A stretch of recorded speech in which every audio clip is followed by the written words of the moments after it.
اور وہ لوگ بھی جو عمران خان کے حکومت کے یا پی ٹی آئی کے بہت حق میں ہوتے تھے، اور اینالسٹ بھی اور اینکرز بھی اور چینلز بھی، وہ بھی کچھ عرصے سے کافی حکومت کے خلاف جو ہے وہ میڈیا بیشنگ ہو رہی ہے. تو نہ جو ہے وہ میڈیا کے ساتھ ریلیشن شپ مینیج ہو رہا تھا، نہ میڈیا کو ساتھ لے کے چل رہے تھے. انفارمیشن منسٹر کا کام ہوتا ہے کہ وہ گورنمنٹ کے کاموں کو پروجیکٹ کرے، گورنمنٹ کو جو اس کے خلاف خبریں آتی ہیں اس کے متعلق پروٹیکٹ کرے، اور اس کے علاوہ میڈیا سے ایک ریلیشن شپ رکھ کے چلے جس سے میڈیا کو ساتھ لے کے چلے. گورنمنٹ کے جو بھی کام ہو رہے تھے وہ مسنگ تھے. میڈیا مارکیٹنگ نہیں ہو رہی تھی، گورنمنٹ کی پروجیکشن نہیں ہو رہی تھی. اس وجہ سے جس کو عمران خان صاحب، کیونکہ میں بھی رہا ہوں ان کے ساتھ، وہ میڈیا کو بڑی کلوزلی دیکھتے ہیں، خود دیکھتے ہیں، اس کا نیریٹو جو ہے وہ کمیونیکیٹ نہیں ہو رہا تھا. تو یہی وجہ تھی جو ٹریگر ہوتے ہوتے اس نہج پہ پہنچی کہ آج یہ تبدیلی ہو گئی. تو بیگ صاحب، اب اس بات کی ایک تو یہ کہ کیا صرف فردوس عاشق آوان اس کی ذمہ دار تھی کہ ان کو ایک ہاسٹائل میڈیا مل رہا ہے، اور اس کی وجوہات کیا صرف یہ ہے کہ ان کا کوئی مؤثر وزیر اطلاعات نہیں تھا؟ کیا آپ کے خیال میں یہی وجہ ہے؟ آپ کا تجربہ کیا کہتا ہے؟ میرا اپنا خیال ہے کہ دیکھیں، وزیر اطلاعات جو ہے وہ ایک 24/7 جاب ہے. اس میں آپ کو سب کو ساتھ لے کے چلنا پڑتا ہے، حکومت کو بھی بتانا پڑتا ہے. دیکھیں، اٹس اے ویری تھینکلیس جاب. جو وزیر اطلاعات کی جاب ہے بڑی ایک تھینکلیس قسم کی جاب ہے. یہ منٹ ٹو منٹ چینج ہوتی رہتی ہے. یہ مطلب ہر آدھے گھنٹے پر سچویشن چینج ہوتی ہے. کوئی نہ کوئی ایونٹ جو ہے وہ آپ کے سر پہ آ جاتا ہے جس کو آپ کو یہاں ڈیفینڈ کرنا پڑتا ہے، یہاں پروجیکٹ کرنا پڑتا ہے. تو اس میں یہ سمجھتا ہوں کہ جو ٹیم لیڈر ہوتا ہے، جو منسٹر آف انفارمیشن ہوتا ہے یا ہوتی ہے، وہ اس چیز کو پلان کرتا ہے، اسٹریٹجائز کرتا ہے، میڈیا کی ریلیشن شپ کو مینیج کرتا ہے، میڈیا کو ساتھ لے کے چلتا ہے، حکومت کے لوگوں کو ایکسپلین کرتا ہے، حکومت کا دفاع کرتا ہے، پرائم منسٹر کے پروجیکٹ کو جو ہے وہ پروجیکٹ کرتا ہے. تو میں یہ سمجھتا ہوں کہ جو ایکسپیکٹیشنز تھیں پرائم منسٹر عمران خان کی، وہ قطعی طور پہ یہ تو ظاہر ہے نا بیگ صاحب، جب انہوں نے اس طرح سے ان کو فارغ کر دیا، اس کا مطلب یہ ہے کہ وہ بہت فرسٹریٹ ہوئے ہیں. مگر یہ بتائیے گا کہ یہ جو میکانزم اب انہوں نے ترتیب دیا ہے، جس میں ایک جانب جنرل باجوہ ہیں، دوسری جانب شبلی فراز ہے. ایک تو میں ایز این آؤٹ سائڈر اور as an experience media person میں سمجھ رہا ہوں کہ ایک تو اتھارٹی ایک ہونی چاہیے، ایک ہونا چاہیے شخص اور مقام جہاں پر کہ میڈیا کے ساتھ کمیونیکیشن ہو. یہ جو ڈائیکاٹمی ہوگی یہ کنفیوژن نہیں پیدا کرے گی؟ یہ مجھے اس میں کچھ ابہام نظر آ رہا ہے. میں سمجھتا ہوں تو دیکھیں، یونٹی آف کمانڈ تو ایک بندے کے پاس ہی ہوتی ہے اور ہونی چاہیے، اور وہ تو منسٹر آف انفارمیشن کے پاس ہونی چاہیے. لیکن یہ ٹیم اچھی ہے. یہ ٹیم جو ہے ایک پولیٹیکل فیس ہے، جو پی ٹی آئی کا پرانا فیس ہے، جو عمران خان کی ٹیم کا حصہ ہیں. ایک کریڈیبل فیس ہے. اور عاصم سلیم باجوہ صاحب کا بھی ایک اچھا ایکسپیرینس اور ایکسپرٹیز رہی ہیں. انہوں نے اچھا میڈیا مینیج کیا تھا جب اپنے ٹینیور میں جب وہ ڈی جی ISPR تھے. اور اگر یہ ٹیم اس طرح کام کرے کہ ایک فیس آف دا گورنمنٹ ہو اور ایک اسٹریٹجسٹ پلاننگ اور اس کی جو ہے ریلیشن شپ مینجمنٹ پہ جائے، تو یہ شاید بہتر ٹیم کے طور پہ کام کر سکتے ہیں. لیکن آپ کی بات ٹھیک ہے، منسٹری کا باس ایک ہی ہونا چاہیے. میں ایز اے پروفیشنل بیگ صاحب، میں کسے فون کروں گا؟ جل صاحب کو فون کروں گا میں، یا شبلی فراز کو فون کروں گا؟ تو کس چیز میں شبلی فراز کو فون کروں گا، کس چیز میں جل صاحب کو فون کروں گا؟ یہ ہوگا، سیریس کنفیوژن ہوگا اس میں. دیکھیں نہیں، وہ ایک لحاظ سے یہ ہے کہ یہ ڈیپینڈ کرتا ہے اب شبلی فراز صاحب پہ کہ وہ اپنی منسٹری کو اور اپنے اس عہدے کو کس طرح لے کے چلتے ہیں. اگر وہ اپنے عہدے کو اس طرح لے کے چلتے ہیں کہ انہوں نے اپنے آپ کو بیک گراؤنڈ میں رکھا اور لوگوں سے رابطہ نہ کیا اور لوگوں سے کمیونیکیٹ نہ کیا، تو وہ خود بخود اپنی سپیس لوز کر جائیں گے. انہیں ہی خود چاہیے کہ اپنی ڈائریکشن انہوں نے خود جو ہے نا وہ الائن کرنی ہے. اگر وہ اس کو ٹوٹلی ہینڈز آن مینیج کریں گے اور سپورٹ لیں گے، عاصم سلیم باجوہ صاحب کی ڈیسک سپورٹ لیں گے، ان کی میڈیا مینجمنٹ بہت اچھی ہے، ان کی اسٹریٹجسٹ بہت اچھی ہیں. وہ اگر یہ دونوں کا اس طرح کا کپل چل گیا تو یہ بہت اچھی ٹیم بن کے سامنے آ سکتی ہے. لیکن جہاں پہ کلیش آف انٹرسٹ ہوا تو پھر یہ معاملات جو ہیں وہ جو ہے نا گڑبڑ ہو جائیں گے. تھینک یو سو مچ جناب. یوسف بیگ مرزا ہمارے ساتھ موجود تھے. کمرشل بریک، اس کے بعد ذکر کریں گے وزیر اعظم کی میڈیا ٹیم میں اس وقت یہ بڑی تبدیلی آئی ہے جب ان کی حکومت شدید سوچ و بچار میں مصروف ہے کہ گزارا نہیں ہو سکتا موجودہ 18ویں ترمیم کے خد و خال کے ساتھ، اور NFC ایوارڈ کو میں تبدیلی لائے بغیر وفاق تقریباً معطل ہو چکا ہے، عضو معطل بن چکا ہے، اس میں تبدیلی لانی پڑے گی، اور اس موضوع پہ ہم آج بڑی تفصیل سے بات کریں گے، اور اب ہمیں جوائن کریں گے جناب اسد عمر ایک چھوٹے سے وقفے کے بعد۔ Welcome back. ویسے تو کرونا کی صورتحال کی وجہ سے پارلیمنٹ کا اجلاس نہیں ہو رہا، لیکن پھر بھی اطلاعات ایسی ہیں اور شواہد ایسے مل رہے ہیں کہ حکومت اور اپوزیشن کے درمیان گفت و شنید کا سلسلہ کہیں نہ کہیں کسی انداز سے جاری ہے۔ پاکستان پیپلز پارٹی تو حکومت کے ساتھ باقاعدہ گفت و شنید میں شریک رہتی ہے، اور اس کی بنیادی وجہ کرونا کے ماحول میں جو کمانڈ اینڈ کنٹرول کمیٹی کا اجلاس ہوتا ہے اس میں پیپلز پارٹی کی باقاعدہ شرکت ہوتی ہے۔ اس طرح سے اس اہم معاملے پہ حکومت اور پیپلز پارٹی کے درمیان گفتگو کا سلسلہ جاری ہے، مگر اطلاعات یہ ہے کہ دوسرے کئی اہم معاملات میں حکومت کو اپوزیشن کی مدد کی ضرورت ہے، اور حکومت اپوزیشن کے مختلف اہم قومی معاملات میں جو اس کی پوائنٹ آف ویو ہے اس کو اکاموڈیٹ کرنے کی کوشش کر رہی ہے۔ اسی پس منظر میں یہ خبریں ہیں کہ ملک میں 18ویں ترمیم اور نیشنل فائنانس کمیشن کے حوالے سے نظر ثانی کے حوالے سے ایک نئی سوچ جنم لے رہی ہے، بلکہ ایک وہ سوچ ہے جو کہ کافی عرصے سے جاری تھی، مگر اب اس میں ایک نئی تیزی دیکھنے میں آ رہی ہے، کیونکہ حالیہ واقعات نے یہ ثابت کیا ہے کہ وفاق جو ہے وہ بہت حد تک اس کی اتھارٹی، اس کا اختیار، اس کی پوزیشن جو ہے وہ 18ویں ترمیم نے محدود کر دی ہے۔ دوسری جانب صوبے جو کہ بے پناہ ان کے پاس اختیارات آ چکے ہیں، انہوں نے ان اختیارات کو اپنے ہاتھ میں سمیٹ لیا ہے اور انہیں نچلی سطح تک منتقل نہیں کیا ہے، جس کی وجہ سے شہری حکومتیں یتیمیت کی اور مسکینیت کی تصویریں بنی ہوئی ہیں، اور اس وجہ سے 18ویں ترمیم کی روح کے مطابق جو عمل درآمد ہونا تھا وہ نہیں ہوا ہے۔ دوسری جانب نیشنل فائنانس کمیشن کے حوالے سے معاملات ہے، کیونکہ وفاق کے پاس صوبوں کو پیسے دینے کے بعد، ان کا حصہ دینے کے بعد، قرضوں کی ادائیگی اور ڈیفنس کے بجٹ کے بعد اپنا خرچہ چلانے کے لیے، وفاق کو اپنا نظام چلانے کے لیے کچھ نہیں بچتا ہے، اور اس معاملے پہ بھی بہت گہری سوچ کی اور بہت گہری نظر ثانی کی ضرورت ہے۔ اسی دوران حکومت کی کوشش یہ ہے کہ نیب قوانین میں تبدیلیاں جو لائی گئی تھی، جس کے لیے ایک صدارتی آرڈیننس لایا گیا تھا، اس میں تبدیلیاں کی جائیں اور اس کو لیپس ہونے دیا گیا ہے، اور اب نیا نیب ترمیمی آرڈیننس آ رہا ہے، اور اس نیب ترمیمی آرڈیننس میں اس بات کو یقینی بنایا جا رہا ہے کہ اس حوالے سے جو اپوزیشن کی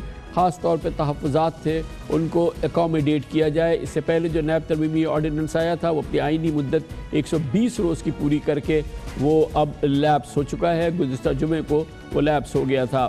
اس نیب کے جو آرڈیننس تھا اس میں خاص طور پہ اس بات کو یقینی بنایا گیا تھا کہ تاجروں کو تحفظ دیا جائے، بزنس کمیونٹی کو تحفظ دیا جائے، اور بیوروکریٹس کو بھی اس انداز میں تحفظ دیا جائے کہ وہ ہیرسڈ فیل نہ کریں۔ اسی حوالے سے یہ بھی یقینی بنایا گیا تھا کہ جو اس حوالے سے مزید اختیارات، یعنی کہ جو میگا کرپشن کے کیسز ہیں وہی نیب کے سامنے ہوں، نیب انہی پہ ایکشن لے۔ لیکن اب دیکھا گیا ہے کہ حزب اختلاف کے ساتھ بات چیت کے بعد کوشش یہی ہے کہ اپوزیشن کے جو کلیدی نکات ہیں ان کو شامل کر لیا جائے، اور اس حوالے سے پھر ایک نیا نیب ترمیمی آرڈیننس اگلے چند دنوں کے اندر جاری کر دیا جائے۔ وہ کہ اس نے ناقدین کے اس سوال کو جنم دیا ہے کہ اگر تمام سیاسی جماعتوں کو اکاموڈیٹ ہی کرنا ہے یا ان کے پوائنٹ آف ویو کو اس انداز سے ان کو سمونا ہے کہ وہ ان کے حوالے سے جو اس وقت کرپشن کی تحقیقات ہیں ان کو پروٹیکشن مل جائے، تو پھر جو خاص طور پہ احتساب کا نعرہ تھا اور بھرپور و بے رحم احتساب کا وعدہ تھا عمران خان کا، وہ کیسے پورا ہوگا؟ ان تمام سوالوں کے جواب جانیں گے، اور اس کے لیے ہم نے دعوت دی ہے۔ آج ہمیں جوائن کر رہے ہیں وزیر اعظم کے بہت ہی قریبی سیاسی معتمد ہیں، وفاقی وزیر برائے منصوبہ بندی جناب اسد عمر ہمارے ساتھ اسلام آباد سے موجود ہیں۔ بہت بہت شکریہ اسد عمر صاحب۔ پہلے تو ایک اگر بریفلی ایک احاطہ کر دیں کہ اس وقت کرونا کی موجودہ صورتحال کے باوجود حکومت اور حزب اختلاف کے تعلقات کی نوعیت کیا ہے، روابط ہیں؟ جی بالکل، یہ میں اکثر کہتا ہوں کہ آج کل کے دو مختلف صورتحال ہیں۔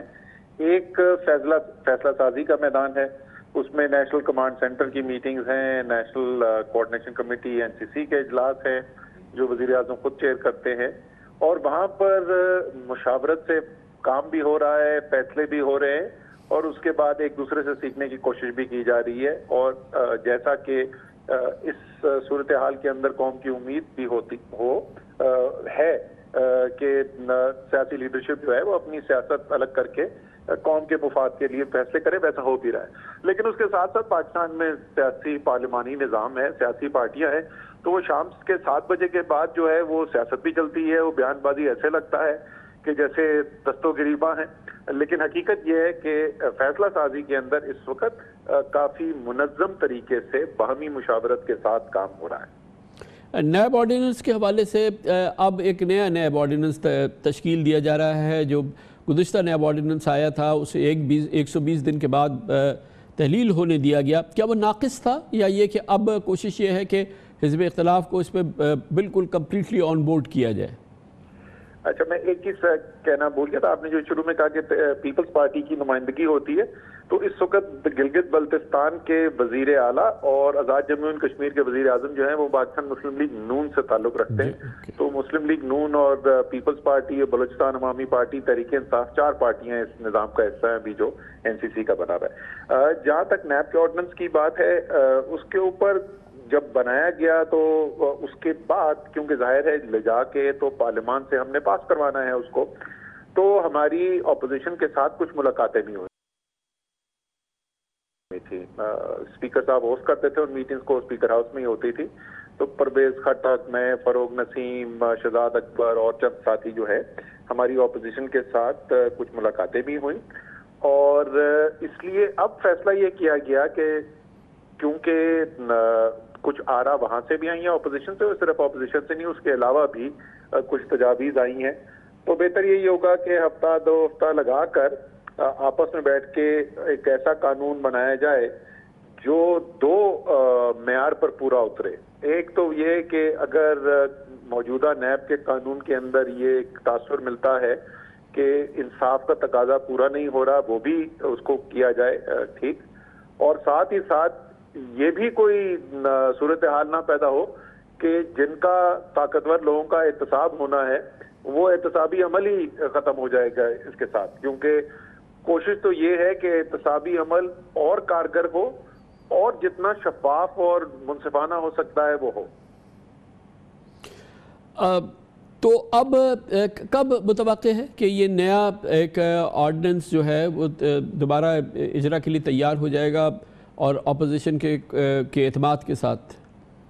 سر, اس کا جو ڈرافٹ ہے وہ لا منسٹر صاحب بنا رہے ہیں, اور اس کے بعد لا منسٹر صاحب بابر اوان صاحب اور شہزاد اکبر صاحب کو ہم نے ریکویسٹ کی ہے کہ وہ ساتھ بیٹھ کے ایک مسودہ جو ہے وہ تیار کر لیں, اور اس کے بعد ہماری اپوزیشن کے ساتھ جو ہے وہ بات چیت شروع ہو جائے گی. اور امید یہ, وہ ظاہر ہے کہ جب ساتھ بیٹھیں گے جب پتہ چلے گا کتنا ٹائم لگے گا, بٹ امید یہ ہے کہ بہت زیادہ عرصہ شاید اس میں نہ لگے. یہ فرمائیے گا کہ ایک تاثر جنم لے رہا ہے, بہت مضبوط تاثر جنم لے رہا ہے کہ گو کہ کرونا کے حوالے سے نیشنل کمانڈ آپریشن سینٹر پہ جو ایکٹیویٹی ہوئی ہے اس نے قومی سوچ کو اور قومی انداز سے مسائل کو حل کرنے کا راستہ فراہم کیا اور ایک پلیٹ فارم دیا. مگر اس کے ساتھ ساتھ ہی یہ چیز بھی نمایاں ہوئی کہ 18ویں ترمیم کے بعد جو صوبوں کو جس انداز سے اختیارات اس 18ویں ترمیم نے تفویض کیے ہیں, وہ اس کی مینیفیسٹیشن جو ہے وہ ایک نئے مسئلے کو اور ایک بحرانی سی کیفیت کو جنم دے رہی ہے, جس میں کہ وفاق ہمیں بہت سکڑتا ہوا نظر آ رہا ہے, کمزور ہوتا ہوا نظر آ رہا ہے. پھر سندھ کے اندر کا معاملہ بالکل مختلف ہے, کیونکہ یہاں سیاسی طور پہ جو ہے تقسیم جو ہے بڑی نمایاں ہے شہری علاقوں کی اور دیہی علاقوں کی, اور پھر جو فیصلہ سازی شہری علاقوں کے حوالے سے ہوتی ہے اس میں شہری پرسیپشن, شہری حساسیت جو ہے وہ نمایاں نہیں ہوتی ہے, بلکہ اس میں تھوڑا سا تکلیف کا پہلو نظر آتا ہے. اور پھر ظاہر ہے کہ وہ 18ویں ترمیم نے اختیارات صوبوں کو تو منتقل کر دیے, مگر جو شہری حکومتیں ہیں جہاں تک اصل میں اختیارات پہنچنے تھے وہ تو حسرت و یاس کی ایک تصویر بنی ہوئی ہے, یتیمیت و مسکینیت کی ایک تصویر بنی ہوئی ہے. تو یہ پورا معاملہ جو ہے یہ کتنا اس وقت یہ جو سوچ ہے وہ کتنی اس وقت حاوی ہے, جو تھنکنگ ہے اس وقت وفاقی سطح پر اور اوور آل فیڈریشن میں؟ ایک تو 2 مختلف پہلو کی آپ نے بات کی کامران بھائی. ایک تو وہ ہے کہ یہ میرے خیال میں اچھی پیش رفت تھی کہ اختیارات جو تمام مقامات میں وہ وہاں سے صوبوں تک لے جائے جائیں, لیکن صرف صوبائی حکومت تک ان اختیارات کا پہنچنا ایک نامکمل سفر ہے. جب تک مقامی حکومتوں کے نظام جو آئین کی روح کہتی ہے کہ آئینی, انتظامی اور مالی طور پر بااختیار مقامی حکومتیں ہوں گی. جب تک ہم وہ نظام نہیں لے کے آ سکتے تو یہ ڈیولوشن کا عمل جو ہے یہ نامکمل ہے. اور آپ کو پتا ہے کہ سندھ کا جہاں تک تعلق ہے وہاں پر تو ہم پٹیشن لے کے, میں بھی سگنیٹری ہوں اس پٹیشن کا, جو ہم لے کے سپریم کورٹ میں گئے ہوئے ہیں.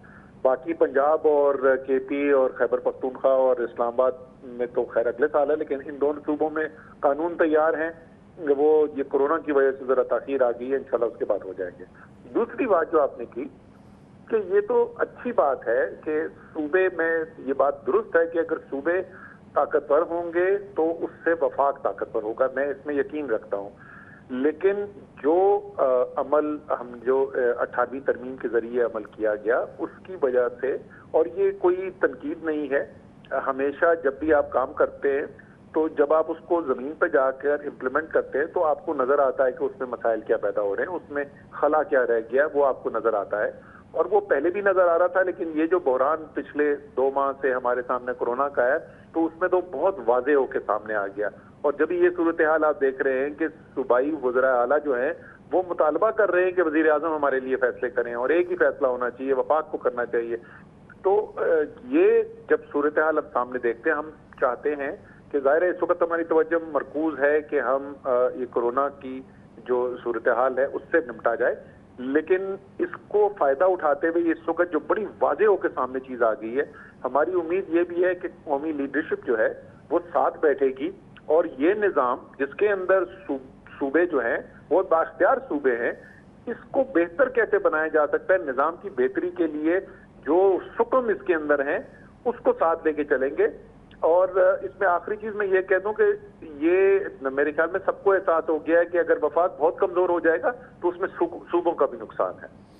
یہ ہو گیا 18ویں ترمیم کا معاملہ. اور یہ نیشنل NFC ایوارڈ ہے جس کے نتیجے میں وفاق کے بعد ہر بجٹ کے بعد کچھ بچتا ہی نہیں ہے کہ وہ اپنا نظام چلائے, وفاقی حکومت چلے, اور وہ سب کچھ جو ہے وہ مائنس سے اپنے سفر کا آغاز کرتا ہے. یہ نظام کیسے ریاست اور اس کے صوبے اور مملکت کیسے الاؤ کر سکتی ہے؟ مطلب یہ تو سسٹینیبل ہی نہیں ہے.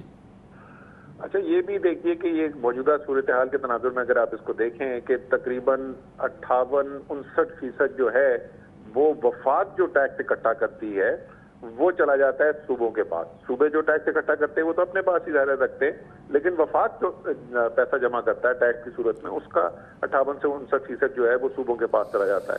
لیکن جس وقت یہ صورتحال پیدا ہوئی, ایک بحران کی صورتحال پیدا ہوئی, تو اس میں دیکھیے کہ سارے صوبے جو ہیں ان کو جو ایکوپمنٹ ہے وہ بھی بھجوا رہے ہیں, ہسپتالوں کو سب کو پروٹیکٹیو ایکوپمنٹ بھی وفاق بھجوا رہا ہے, لیبارٹریز بھی بنوا رہا ہے, ڈائگنوسٹک کٹس بھی منگوا رہا ہے. اسی طریقے سے چاہے وہ مزدوروں کے لیے پیکج ہو یا زراعت کے لیے پیکج ہو یا غریب لوگوں کے مستحقین کے لیے پیکج ہو, وہ تقریباً تمام کا تمام وفاق سے آ رہا ہے. اس وقت اگر آپ وفاق کی جو مالی جو امداد کر رہا ہے وفاق پاکستان کے شہریوں کی اور ہمارے کاروباری طبقے. بہت بہت شکریہ جناب اسد عمر ہمارے ساتھ ہے. بہت ہی امپورٹنٹ موضوع ہے آج کا 18ویں ترمیم اور NFC ایوارڈ, وفاق کی کمزوری, وفاق کا عضو معطل بن جانا, صوبوں کا بے پناہ طاقت حاصل کر لینا اور وہ نیچے تک نہیں پہنچنا. اس موضوع پہ ہمارا پروگرام جاری رہے گا. وقفے کے بعد ہم اس پہ تفصیل سے بحث کریں گے. چھوٹے سے وقفے کے بعد واپس آتے ہیں.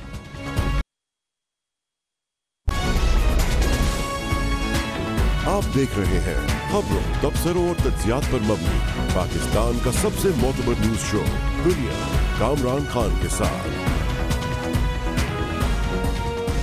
کورونا کی بحرانی کیفیت میں بھی پاکستان بھر میں وفاقی حکومت کے فیصلوں کا اطلاق ایک جیسا کیوں نہیں ہو رہا؟ ہنگامی حالات میں بھی ملک کا خزانہ کیوں خالی ہے؟ اس کا سیدھا سا جواب یہ ہے کہ 18ویں ترمیم اور NFC ایوارڈ کا جادو سر چڑھ کر بول رہا ہے. وفاقی حکومت محض اسلام آباد کے 25 میل اطراف تک محدود ہے. ملکی آمدن کا 57% حصہ صوبے لے جاتے ہیں. مرکزی حکومت کے پاس قرضوں کی ادائیگی اور دفاعی بجٹ کے بعد کچھ نہیں بچتا. 18ویں ترمیم کے تحت اختیارات اور مالی اعتبار سے وفاق بے حال اور صوبے نہال ہو چکے ہیں.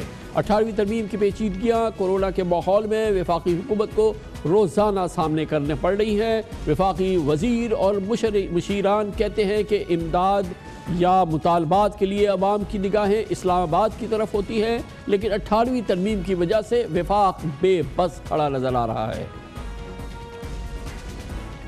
18ویں ترمیم کے میں آپ کو بتا دوں کہ صحیح سمت کی طرف قدم تھا، پاکستان کے لیے ضروری ہے اور ایک اچھا قدم ہے، بلکہ میں تو کہوں گا کہ ابھی بھی وہ نامکمل ہے، کیونکہ کراچی سے وہ اسلام آباد سے نکل کے صوبائی حکومتوں تک پہنچ گئی، لیکن جو مقامی حکومتوں کو جو اختیار ملنے تھے وہ ابھی تک نہیں ملے۔ کچھ کمی نظر آ رہی ہے، کچھ گیپس نظر آ رہے ہیں۔ ابھی موجودہ صورتحال دیکھیں، انڈسٹری تو ڈیفالٹ سبجیکٹ ہے 18ویں ترمیم کے اندر، تو یہ ساری انڈسٹری والے لوگ جو ہیں، یہ سارے کاروبار کرنے والے لوگ وفاق سے کیوں مانگ رہے ہیں؟ اسی طریقے سے صحت جو ہے وہ تو ہے ڈیفالٹ سبجیکٹ، لیکن جب تک وفاق اور صوبے ساتھ مل کے کام نہیں کریں گے، اس کا مطلب یہ نہیں کہ ان کے صوبوں کے حقوق جو ہے ان کو غصب کر لیا جائے، بالکل بھی نہیں، لیکن ان کا ساتھ مل کے کام کرنا ناگزیر ہے، انتہائی ضروری ہے، اور کامیابی ہے ہی اسی صورت میں۔ تو میرے خیال میں کئی ایریا ایسے ہیں 18ویں ترمیم میں جو چینجز کی گئی تھیں، اس کے بعد اس میں گیپس نظر آئے ہیں۔ ہمیں تجربہ حاصل ہو گیا ہے، تمام سیاسی پارٹیاں ساتھ بیٹھ کے اس کے اوپر کچھ نہ کچھ فیصلہ کر سکتی ہیں۔ جو بنیادی کانسیپٹ ہے 18ویں ترمیم، اس کے اوپر کسی کو کوئی دو رائے نہیں، لیکن کئی لوپ ہولز ہیں اور ان کو بیٹھ کر کے سوچنا تو چاہیے۔ مثال کے طور کے اوپر جب ہمارے ہیلتھ سٹینڈرڈز کی بات آئی، جب ہمارے ہائر ایجوکیشن سٹینڈرڈز کی بات آتی ہے، جب کہ صوبوں کی جو کوارڈینیشن ہے اس کی بات آتی ہے، اسی طرح سے ججز کی اپوائنٹمنٹ کا پارلیمنٹری کمیشن ہے اس کو جس طریقے سے ختم کیا گیا ہے، تو یہ وہ آئیڈیاز ہیں جن کے اوپر آپ نے سوچنا ہے۔ 18ویں ترمیم جو ہوئی کرائسس کے موقع پہ، جو میں نے اب دیکھا ہے پچھلے 6 ہفتے میں، ہم بہت سا وقت گزار رہے ہیں پیچیدہ نیگوسیشن میں کہ یہ ایسے کر لیں یا ایسے کر لیں۔ وہ کرائسس کے وقت یہ انرجی لگنی چاہیے لوگوں کے تحفظ میں، اور یہ کوارڈینیشن اگر زیادہ آسان ہوتی، وہ انفارچونیٹلی نہیں ہے۔ کرائسس اور ایمرجنسی میں ہمیں کوئی نہ کوئی لیگل سٹرکچر بنانا پڑے گا کہ ہماری کوارڈینیشن جو ہے وہ زیادہ سیملیس ہو، جو اتنا ایڈ ہاک نہ ہو، جو لیگلی جو ہے وہ کورڈ۔ مرکز کے پاس تو کوئی گنجائش نہیں رہی۔ مرکز کو تو جو آپ صوبوں کو آپ ان کا جو حصہ دیتے ہیں، جب وہ دے دیتے ہیں اور پھر اپنے اخراجات آپ دیکھتے ہیں، اپنی ڈیٹ سروسنگ دیکھتے ہیں، ڈیفنس ایکسپینڈیچر دیتے ہیں، تو مرکز تو ابتدائی سے سال کے آغازی سے اس کے پاس وسائل ہی نہیں ہوتے نظام چلانے کے لیے، تو اس بیلنس کو درست کرنے کی ضرورت ہے۔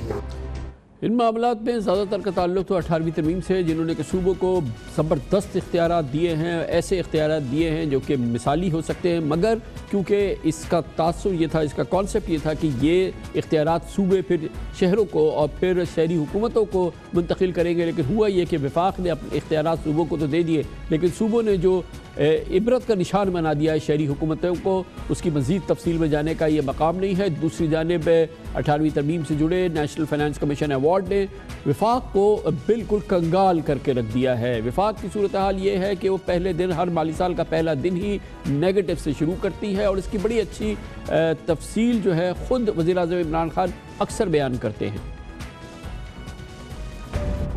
18ویں ترمیم کے بعد سارے اختیارات صوبے کے پاس چلے گئے، سارا پیسہ بھی چلا گیا ہے صوبوں کے پاس، اب جتنا پیسہ کبھی پہلے نہیں تھا، اور فیڈرل گورنمنٹ تو بینکرپٹ ہے۔ 5,500 ارب روپیہ ٹوٹل فیڈرل گورنمنٹ میں، 2,500 ارب روپیہ صوبوں کو چلا جاتا ہے، 2,000 ارب روپیہ صرف قرضوں کی قسطوں پہ جاتا ہے، 1,700 ارب روپیہ سیکیورٹی اور فوج کو چلا جاتا ہے۔ فیڈرل گورنمنٹ تو شروع ہی ہوتی ہے 600 ارب روپے کے خسارے سے۔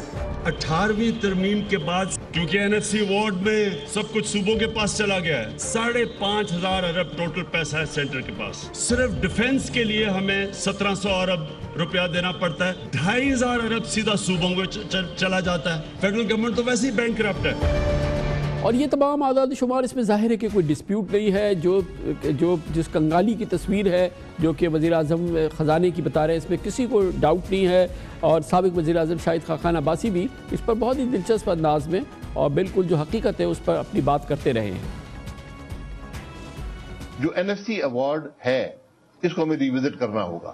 جو کرنٹ NFC ایوارڈ ہے اس میں مرکز کے پاس اب پیسے بچتے ہی نہیں ہیں کہ وہ اپنے خرچات پورے کر سکیں، پیسے سب صوبوں کو چلے جاتے ہیں۔ اور کیونکہ جب NFC ایوارڈ شروع ہوا تھا تو 80% پیسہ مرکز رکھتا تھا، 20% صوبوں کو جاتا تھا، اب وہ 58% صوبوں کو جاتا ہے.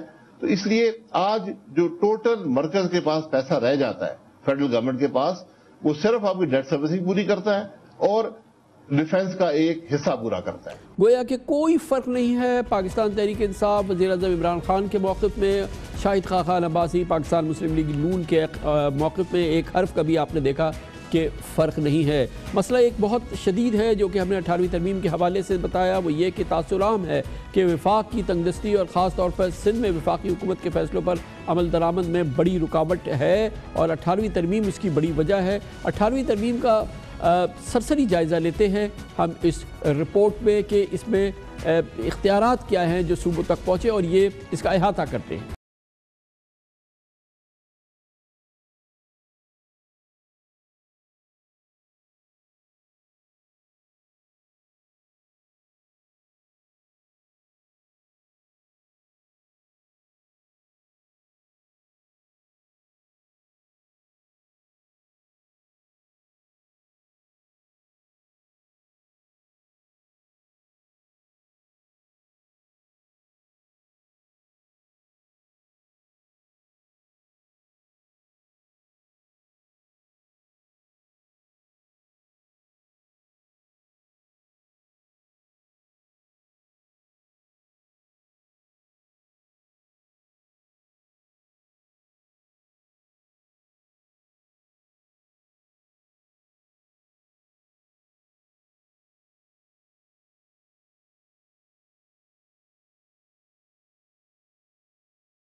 اور یہ معاملہ اتنا سادہ نہیں ہے کیونکہ 18ویں ترمیم کے تحت صوبوں کو وفاق سے اختیارات تو مل گئے تھے مگر مقامی حکومتوں کو وسائل اور اختیارات منتقل نہیں ہوئے تھے.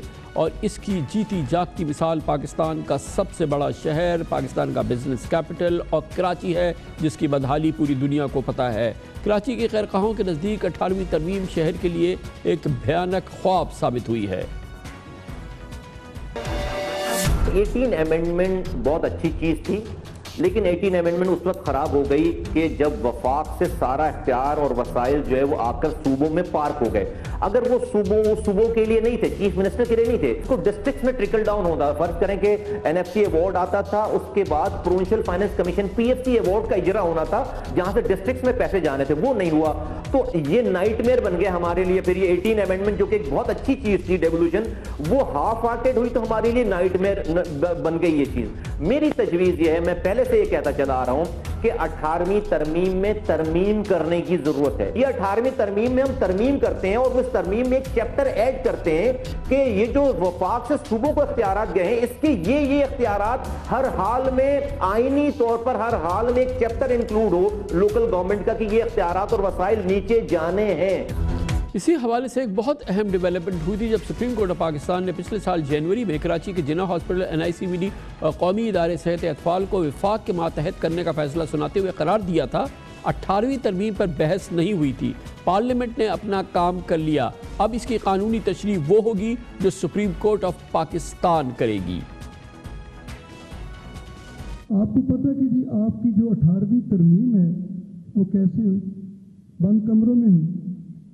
یہ بھی نہیں پتہ چلتا تھا کہ جی اس میں کیا ڈیبیٹ ہو رہی ہے، کیا ڈسکشن ہو رہی ہے. اور پھر اس کے بعد ڈیولوشن تو کسی حد تک ہوا لیکن آپ کو پتہ ہے کہ جی اس کے اوپر کوئی ڈیبیٹ تو پارلیمنٹ میں ہوئی نہیں.